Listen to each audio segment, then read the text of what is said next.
اللهم صل على سيدنا ونبينا وشفينا وحبيبنا ومولانا محمد صلى الله عليه وعلى آله وأصحابه وبارك وسلم. بلغ العلا بكماله كشف الدجى بجماله حسنت جميع خصاله صلوا عليه وآله سلموا يا قوم بال صلوا على صدر الأمين مصطفى ما جاء إلا رحمة للعالمين. سبحان ربك رب العزة عما يصفون وسلام على المرسلين والحمد لله رب العالمين. সম্মানিত হাজরিন, আল্লাহ সুবহানাহু ওয়া তাআলা আমাদেরকে সালাতুল জুমার নামাজ আদায় করার জন্য আল্লাহ পাক মসজিদে এনেছেন। এই জন্য মাবুদের দরবারে শুকরিয়া জ্ঞাপন করছি, আলহামদুলিল্লাহ। আজকে আমাদের খুতবার আলোচনা হলো যে সুন্নত, তারপরে মুস্তাহাব এর গুরুত্ব, সুন্নত, নফল, মুস্তাহাবের গুরুত্ব। ইবাদতের কয়েকটা ভাগে ভাগ করা হয়েছে ইবাদতগুলিকে। কোনো কোনো ইবাদত হলো ফরজ, ওয়াজিব, কোনো কোনো ইবাদত সুন্নত, কোনো কোনো ইবাদত মুস্তাহাব বা নফল। এভাবে বিভিন্নভাবে সাজানো হয়েছে।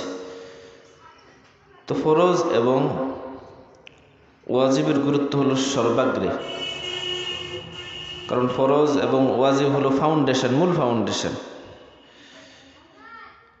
এই জন্য ফরজ ওয়াজিবের পরে সুন্নতগুলি আদায় করতে হবে, মুস্তাহাবগুলি করতে হবে। এগুলি আদায় করলে একটা মুসলমান ইসলামের যে বিধিবিধানগুলি পরিপূর্ণভাবে সে মানতে পারবে। আল্লাহ রাব্বুল আলামিন কুরআনুল কারীমের মধ্যে বলেন, ইয়া আইয়ুহাল্লাযীনা আমানু দুখুলু ফিস-সিলমি কাফা। আল্লাহ রাব্বুল আলামিন বলেন, হে ঈমানদারগণ, তোমরা ইসলামের মধ্যে প্রবেশ করো। ইসলাম ধর্ম গ্রহণ করেছো, ইসলামের মধ্যে ঢুকে যাও। আর এভাবে তোমরা ঢুকো, পরিপূর্ণভাবে ঢুকে যাও। ইসলামের মধ্যে পরিপূর্ণভাবে ঢোকার জন্য আল্লাহ পাক বলছেন, পরিপূর্ণ উদখুলু, তোমরা প্রবেশ করো। ফিস-সিলমি কাফা মানে পরিপূর্ণভাবে।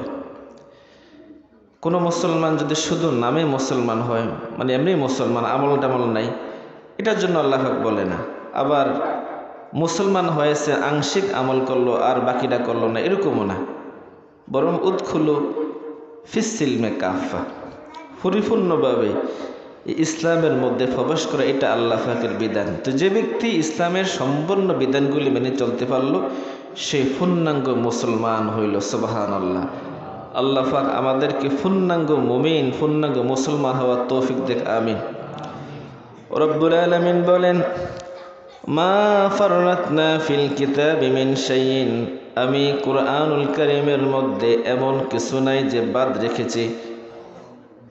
আল্লাহ পাক ইসলামের মধ্যে সমস্ত কিছু এনেছেন। মানুষের ব্যক্তিগত জীবন, মানুষের রাষ্ট্রীয় জীবন, মানুষের সামাজিক জীবন, উঠা বসা, চলাফেরা, খাওয়া দাওয়া, ঘুম, নিদ্রা, সকল ব্যাপারে রব্বুল আলামিন ইসলামের মধ্যে দিয়েছেন। সকল বিধিবিধান ইসলামের মধ্যে রয়েছে। এমনকি আকাশের বিদ্যাও রয়েছে, আকাশ ফাতালের বিদ্যাও রয়েছে। আকাশের কি বিদ্যা, ফাতালের কি বিদ্যা, আপনার পূর্ব দিগন্ত, পশ্চিম দিগন্ত, উত্তর দক্ষিণ দিগন্ত, সকল কিছু আল্লাহ পাক এই কোরআনের মধ্যে এই ইসলামের মধ্যে এনেছেন, কোনো কিছু বাদ রাখেন না। এমনকি মানুষ কিভাবে জুতাটা পরব সেটাও নবীজি হাদিসের মধ্যে বলে গেছে। অর্থাৎ সব কিছু আল্লাহ পাক ইসলামের মধ্যে দিয়েছেন, যে এটা কোনো অপূর্ণাঙ্গ না, যে ইসলামের তো এই জিনিসটা আমি পাইলাম না, এটা পাইলাম না, এরকম না। অর্থাৎ আল্লাহ রাসূল আল্লাহ পাকের পক্ষ থেকে যে কিতাব কোরআন নিয়ে এসেছেন এবং তাহার যেই গায়রে মাতলু হাদিস, এর মাধ্যমে আল্লাহ পাক সব কিছু বান্দাকে জানিয়ে দিয়েছেন, আর কোনো কিছু বাদ রাখেননি। এবং এই আমাদের ইসলাম ধর্মের মতো পৃথিবীতে যত ধর্ম আছে, যদিও এগুলি আল্লাহ পাকের কাছে গ্রহণযোগ্য না, কিন্তু এরকম পরিপূর্ণ সব কিছু আপনি পাইবেন না। একদিক পাইলে আরেক দিক বাদ থাকে। এই আমলগুলিকে কয়েক ভাগে ভাগ করছে: ফরজ, ওয়াজিব, সুন্নত, মুস্তাহাব এবং আদব। এগুলি যদি পরিপূর্ণভাবে কেউ মানে, তাহলে সে একজন পরিপূর্ণ মুসলমান হয়। আংশিক মুসলমান না, পরিপূর্ণ মুসলমান। আল্লাহ পাকও বলছেন যে তোমরা পরিপূর্ণ মুসলমান হও। যদিও আমলগুলির মধ্যে কিছুটা বিধানগত পার্থক্য আছে, যেমন ফরজ এবং ওয়াজিব সর্বাগ্রে, সবার আগে, তারপরে সুন্নত, তারপরে মুস্তাহাব বা নফল, এভাবে এগুলি পর্যায়ক্রমে আসছে। কিন্তু তাই বলে এই আমলগুলাকে তুচ্ছ করা যাবে না, যে থাক ফরজ ওয়াজিব আদায় করছে, সুন্নত না পড়লে চলবে, এটা মুস্তাহাবের না মানলে চলবে। এভাবে যদি আমরা এমন করি, তাহলে করলে একটা তুচ্ছ হয়ে গেল, বা এটা আমলটা হইল না। অথচ এই সুন্নত হোক, নফল হোক, মুস্তাহাব, এগুলি সবগুলি আল্লাহ রাসূলের কাছ থেকে আসছে। এগুলি এমন না যে একটা মানুষের, এগুলি আল্লাহ রাসূলের কাছ থেকে সবগুলি আসছে। সুতরাং আমাদের এই সবগুলি বিধিবিধান আমাদের মেনে চলতে হবে। এখন যেমন আমরা ফরজ ইবাদত করি, এই ফরজ ইবাদত এর সম্মান রক্ষার্থে আমরা সুন্নতকে দেওয়া হয়েছে।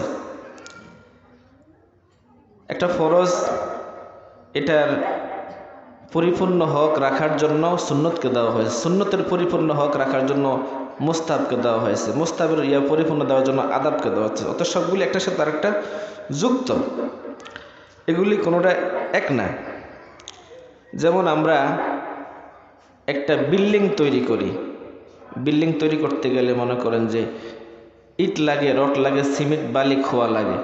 এগুলি হলো মূল জিনিস, এটা মূল ফাউন্ডেশন, বা এটা ফরজ, ধরেন ফরজ ওয়াজিব আবশ্যক। তো একটা বিল্ডিংয়ের মধ্যে ইট, সিমেন্ট, বালি, রড, এগুলি মূল জিনিস, ফরজ ওয়াজিব। এগুলিকে ট্যাকেল দেওয়ার জন্য বা রক্ষা করার জন্য লাগে আস্তর করি না? আস্তর মনে করেন যেন সুন্নত, আস্তর করে কি করে? ওই বিল্ডিংটা টেকসই হয়।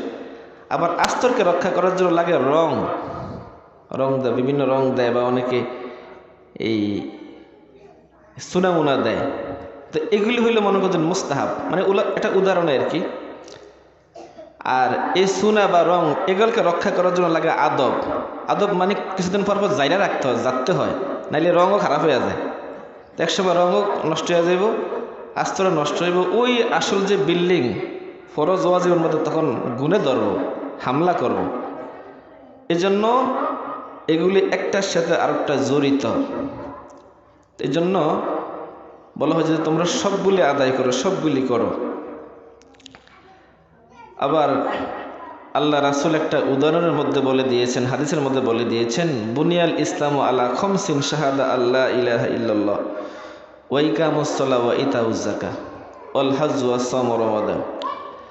আল্লাহ রাসূল বলেন, ইসলামের যে বিল্ডিংটা রয়েছে, ইসলামের যে ইমারত রয়েছে, বিল্ডিং রয়েছে, ঘর রয়েছে, এই ঘরের মধ্যে হলো 5টা খুঁটি। এই খুঁটির মধ্যে সবার আগে যে খুঁটি, সেটা হচ্ছে শাহাদা আল্লাহ ইলাহা ইল্লাল্লাহ, এটা সাক্ষ্য দেওয়া আল্লাহ ছাড়া কোনো মাবুদ নাই, মুহাম্মদ সাল্লাল্লাহু আলাইহি ওয়াসাল্লাম হচ্ছেন আল্লাহর রাসূল। আরেকটা খুঁটি হচ্ছে ওয়া ইকামুস সালাহ, নামাজ কায়েম করা, ওয়া ইতাইজ যাকাত, যাকাত দেওয়া, ওয়াল হজ করা, ওয়া সাওম রমাদান, এবং রমজান মাসের রোজা রাখা। অর্থাৎ এই 5টা বেনা, 5টা ভিত্তি, এই ভিত্তির উপর একটা ঘর, একটা ফাউন্ডেশন, মানে এটা হলো ইসলামের ঘর। ইসলামের গড়টা প্রতিষ্ঠিত। তো এটা কি জন্য বলা হয়েছে যে তখনকার আমলে মানুষের সাধারণত গড় ছিল ইয়ার মতো, তাঁবুর মতো ছিল। তো তাঁবু করতে গেলে মনে করেন যে চারিপাশে 4টা খুঁটি লাগে, উপরে একটা লাগে মধ্যখানে। তো মধ্যখানেরটা কাজটা হইলো এটা একেবারে বড় করে রাখে যেখানে মানুষ বসবাস করতে পারে। মধ্যখানটা হইল কালেমা, মানে ইমান যদি না হয় তাহলে তো খুঁটি ফিরে এটা তাবু থাকবো না। তো মধ্যখানের তাবুটা হচ্ছে, খুঁটিটা হচ্ছে ইমানের খুঁটি, এটা মজবুত থাকতে হবে। তারপরে চারিপাশের খুঁটি হচ্ছে কালেমা, নামাজ, রোজা, হজ, যাকাত, এই সবগুলি লাগে, একটার সাথে আরেকটা জড়িত। আবার এই সুন্নত, মুস্তাহাব, নফল এগুলি কেন আদায় করতে হবে, কেন করতে হবে? কারণ এগুলি আদায় না করলে সুন্নত বাদ দিতে দিতে আস্তে আস্তে ফরজের মধ্যে গুণে ধরবে। যেমন মনে করেন জামাতের সাথে আমরা নামাজ পড়ি, আমরা নামাজ কিভাবে পড়ি? জামাতে নামাজ পড়া কি ফরজ না ওয়াজিব? কোথারেননি না, ফরজ না। জামাতে নামাজ পড়া হলো সুন্নতে মুআক্কাদা। কেন? আমাদের হানাফি মাযহাবে হচ্ছে সুন্নতে মুআক্কাদা। হ্যাঁ, কোনো মাযহাবে ওয়াজিব, কোনো মাযহাবে ফরজও আছে, সেটাও আছে। আমাদের মাযহাবে জামাতে নামাজ পড়া সুন্নতে মুআক্কাদা। হ্যাঁ, যদি কোনো মানুষের যে কোনো কারণে পড়তে পারলো না জামাতের সাথে, সে একা পড়লো, তারপরে আল্লাহ পাক তাকে এটা হয়তো বা মাফ করে দিবেন। আর যারা ফরজ করে তারা বলে জামাত ছাড়া নামাজ তো তারা পড়তেই পারবো না। তো যাই হোক, আমাদের মাযহাব অনুযায়ী নামাজ পড়া সুন্নতে মুআক্কাদা সুন্নত। এখন কেউ যদি মনে করে জামাতে নামাজ পড়া সুন্নত, আমি এটা কাজ করি, আমি বাড়িতে গিয়ে নামাজটা পড়ি, আমার কাজকর্ম ফিরে রয়েছে, বাড়িতে যাই। তো সে কী করলো, আস্তে আস্তে বাড়িতে মনে করেন যে সে নামাজ পড়লো, 5 ওয়াক্ত নামাজে বাড়িতে পড়তেছে। এখন বাড়ির যখন নামাজ পড়বে তখন সময়ের গুরুত্ব কম থাকবে। জোহরের জামাত 1টায় হয়, আসরের জামাত 4টা 15-তে হবে, মাগরিবের জামাত অমুক সময় হবে। এই যে একটা সময়ের গুরুত্ব তার মধ্যে তখন থাকবে না। যেহেতু বাড়িতে নামাজ পড়ুন একসময় পড়লেই চলবে, তখন সে দেখবেন কখনো আগে পড়বে, কখনো পরে পড়বে, সময় খরিয়া সে পড়বে। অথচ আল্লাহ পাক বলেন নামাজকে সময়ের সাথে নির্ধারিত করে দেওয়া হয়েছে, অর্থাৎ সময় মতো নামাজ পড়াও ফরজ। নামাজ যেমন ফরজ, এটাকে সময় মতো পড়াও ফরজ। এখন যে ব্যক্তি জামাত ছাড়লো, সে মনে করলো যে বাড়িতে নামাজ পড়ো না, বাড়িতে নামাজ পড়তে গিয়া এখন দেখা যায় সে দেরি করে নামাজ পড়ে, তখন আর সময়ের দিকে মসজিদে নামাজ পড়লে 1টা বাজে যেতে হবে জোহর নামাজ, ওদিকে আর খেয়াল থাকে না যে বাড়িতে পড়ুন একসময় পড়লেই তো চলে। আচ্ছা, কি হইল? আস্তে আস্তে সে এমন হইল, একদিন মনে করে নামাজ পড়তে গিয়ে নামাজের সময় হারিয়ে ফেললো, এক ওয়াক্ত হারাইছে, আর একদিন মনে করুন 2 ওয়াক্ত, একদিন করলো ঠিক আছে আজকে আর ঝামেলা বেশি, আজকে পড়বো না, কালকে সব ফিরালাম, কাজা ফিরালাম। এই যে এভাবে আস্তে আস্তে গুণের গাই কি জন্য হইল? ওই যে সুন্নত একটা বাদ দিয়ে সুন্নত, এই সুন্নতে বাদ দিতে গিয়ে আস্তে আস্তে সে তার নামাজ এই ফরজ বরবাদ হয়ে গেছে। এজন্য আপনার এই ফরজকে, ওয়াজিবকে টিকিয়ে রাখার জন্য আমাদের কি দরকার আছে? সুন্নতের দরকার আছে, মুস্তাহাবের দরকার আছে, আদাবের দরকার আছে। আবার এই সুন্নত যদি আমরা আদায় করি তাহলে আল্লাহ রাসূলের সাথে আমাদের মহব্বত হবে, এবং আল্লাহ রাসূলের সাথে মহব্বত হলে আমরা জান্নাতে নবীর সাথে যেতে পারবো। সুবহানাল্লাহ। আল্লাহ রাসূল বলেন, মান আহাব্বা সুন্নতি ফাকাদ আহাব্বানি ওয়া মান আহাব্বানি কানা মাইয়া ফিল জান্নাহ। কেউ যদি আমার সুন্নতকে ভালোবাসে সে যেন আমাকে ভালোবাসলো, আর কোন লোক যদি আমাকে ভালোবাসলো তাহলে সে ব্যক্তি আমার সাথে জান্নাতে চলে যাবে। কি সুন্দর কথা! কেউ যদি আমাকে ভালোবাসতে চায় তাহলে সেটা আমাকে সুন্নতকে ভালোবাসে, সুন্নতকে ভালোবাসলে আমাকে ভালোবাসা হবে, আমাকে ভালোবাসলে আমার সাথে জান্নাতে চলে যাবে। আল্লাহ রাব্বুল আলামিন কুরআনুল কারীমে বলেন, কুল ইন কুনতুম তুহিব্বুনাল্লাহা ফাত্তাবিউনি ইউহিব্বুকুমুল্লাহ ওয়া ইয়াগফির লাকুম যুনুবাকুম ওয়াল্লাহু গফুরুর রহিম। আল্লাহ রাব্বুল আলামিন বলেন, হে নবী, আপনি আপনার উম্মতদেরকে জানিয়ে দিন, কোন লোক যদি আল্লাহকে ভালোবাসতে চায়, আল্লাহকে মহব্বত করতে চায়, সেজন্য আপনি নবী আপনাকে ভালোবাসে, আপনার অনুসরণ করে। আল্লাহ পাককে ভালোবাসি না এমন কোনো লোক পাওয়া যাবে না। কিন্তু আল্লাহ পাক বলেন যদি আল্লাহকে ভালোবাসতে হয় তাহলে নবীজির অনুসরণ করতে হবে। তাহলে এই নবীর সুন্নত মানার মাধ্যমে কি করলাম? আমরা নবীর সাথে মহব্বত হয়ে গেল এবং নবীর সাথে জান্নাতে যাওয়ার সুযোগ হবে। আল্লাহ পাক আমাদেরকে সকলকে জান্নাতে যাওয়ার সুযোগ দেখ, বলুন আমিন।